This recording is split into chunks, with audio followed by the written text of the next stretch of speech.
जब से cinema hall बंद हुए हैं तब से ओटीटी प्लेटफॉर्म्स की तो चांदी हो गई है। थिएटर्स में जब फिल्में रिलीज होती हैं तो फिल्म से पहले एक ट्रेलर आता था या कभी कभी एक टीजर या मोशन पिक्चर। लेकिन जब से फिल्मों ने ओटीटी की तरफ रुख किया है तब से तो इनकी मनमानियां भी बढ़ने लगी हैं। अब इसे आप मनमानियां कहो या प्रमोशन स्ट्रेटेजी, लेकिन अब कुछ ज्यादा ही हो रहा है। हम बात कर रहे हैं द फैमिली मैन सीजन 2 के ट्रेलर रिलीज डेट को लेकर। पिछले कई महीनों से Amazon प्राइम वीडियो इस वेब सीरीज को लेकर हाइक्स क्रिएट करने में लगा हुआ है। अब फिल्में आर्ट के पर्पस से बननी बंद हो चुकी हैं। अब वो टाइम चला गया जब एक डायरेक्टर या बाकी टेक्नीशियंस अपनी आर्ट को लोगों के सामने पेश करने के लिए दिन रात मेहनत करते थे, या इवन एक्टर्स भी ऐसा ही करते दिख रहे थे। लेकिन अब ये फिल्में पूरी तरह से कमाई के नजरिए से ही बनाई जाने लगी हैं। अब इसमें क्रिएटिविटी या आर्ट के लिए कोई जगह नहीं बची है।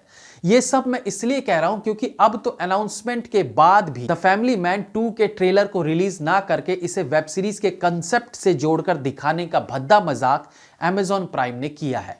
जिस प्रकार से वेब सीरीज में श्रीकांत को गायब दिखाया गया है, उसी प्रकार से ट्रेलर को गायब करके एक नए तरह का प्रमोशन करने की कोशिश की गई है, जो नो डाउट ऑडियंस के विश्वास को तोड़ती है, ना कि इस वेब सीरीज को प्रमोट करती है। यह प्रमोशन आज से नहीं बल्कि 6 महीनों से चल रहा है। कभी पोस्टर रिलीज होने की डेट अनाउंस होती है तो कभी टीजर रिलीज करने के लिए एक डेट अनाउंस किया जाता है। कभी कभी ट्रेलर को अनाउंस करने के लिए भी एक अनाउंसमेंट वीडियो बनाई जाती है। क्या सचमुच इन वेब सीरीज का इतना क्रेज है लोगों के बीच कि लोग इतनी सारी वीडियोस का इंतजार करेंगे? नहीं है। एक्चुअली ये लोग इस तरह की वीडियोस बनाकर क्रेज बनाने की कोशिश कर रहे हैं। आम लाइफ में भी किसी भी चीज के लिए एक क्रेज की सीमा होती है, वक्त होता है। अब जब आप छोटे थे तब आपको साइकिल का क्रेज रहा होगा। मान लो उस वक्त आपको साइकिल नहीं मिल पाई, लेकिन अब 25-30 साल की एज में आपको वही साइकिल दी जाए तो क्या वो आपके एक्साइटमेंट की पूर्ति इस एज में करेगा? नहीं करेगा। अब वो साइकिल आपको वो सेटिस्फैक्शन नहीं दे पाएगा जो उस 7-8 साल की एज में देता। ठीक वैसे ही अगर किसी प्रमोशन के चक्कर में द फैमिली मैन 2 के ट्रेलर को पोस्टपोन किया गया है तो यह बहुत खराब स्टेप था। अब एक और पहलू पर नजर डालते हैं।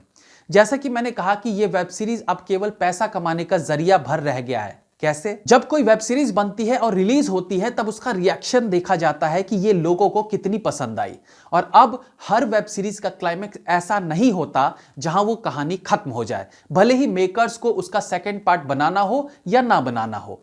वो एक ऑप्शन रखते हैं ताकि अगर वेब सीरीज अच्छी चल गई तो सेकंड पार्ट बनाना शुरू कर देंगे, और नहीं चली तो भाई वेब सीरीज पहले सीजन में ही खत्म बता दिया जाता है।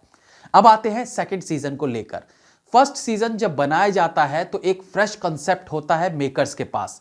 डायरेक्टर्स, एक्टर्स सबके पास एक चैलेंज होता है कि उन्हें अच्छी वेब सीरीज बनानी है ताकि लोग उसे पसंद करें। इसलिए वो सब लोग, एक्टर्स से लेकर डायरेक्टर और टेक्नीशियंस, सब अपना 100% देते हैं ताकि एक अच्छी वेब सीरीज बन सके। अब जब वेब सीरीज हिट हो गई उसके बाद यही सारे मेकर्स, एक्टर्स जो पहले सीजन में जी जान लगा चुके थे, वो अब ऑडियंस को टेकन फॉर ग्रांटेड ले लेते हैं। सेकंड सीजन की स्क्रिप्ट पहले के मुकाबले कमजोर होती है, एक्टर्स की एक्टिंग फीकी रहती है और डायरेक्शन में भी कमी देखने को मिलती है। इसलिए इन सेकंड सीजन के क्रेज को बढ़ाने के लिए ये ओटीटी प्लेटफॉर्म्स सहारा लेते हैं प्रमोशन का। प्रमोशन में ये जी जान अड़ा देते हैं। आज वेब सीरीज की थोड़ी सी झलक दिखा दी, आज कुछ और इंफॉर्मेशन दे दी कहानी की, जबकि जिस वक्त से ये प्रमोशन शुरू करते हैं कई बार उस वक्त तक सेकंड सीजन की कहानी भी नहीं लिखी गई होती है।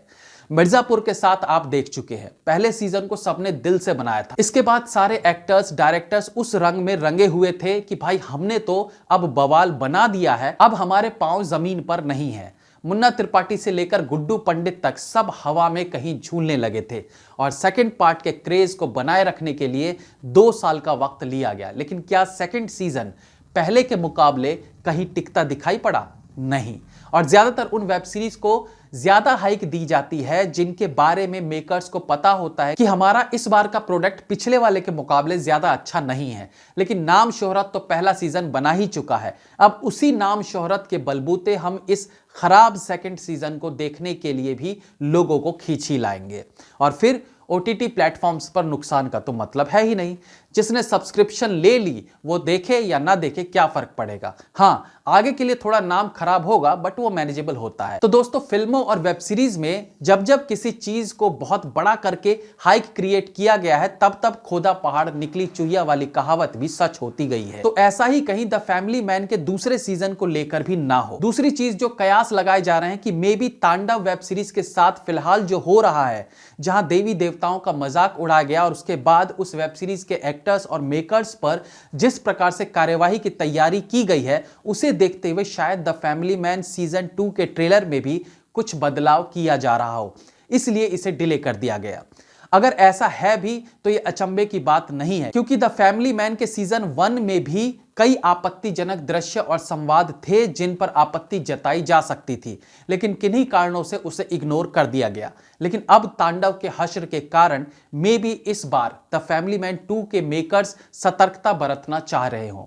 खैर, रीजन जो भी हो, लेकिन अपने वादे से मुकरने को तो बेवफाई कहते हैं, दगाबाजी कहते हैं।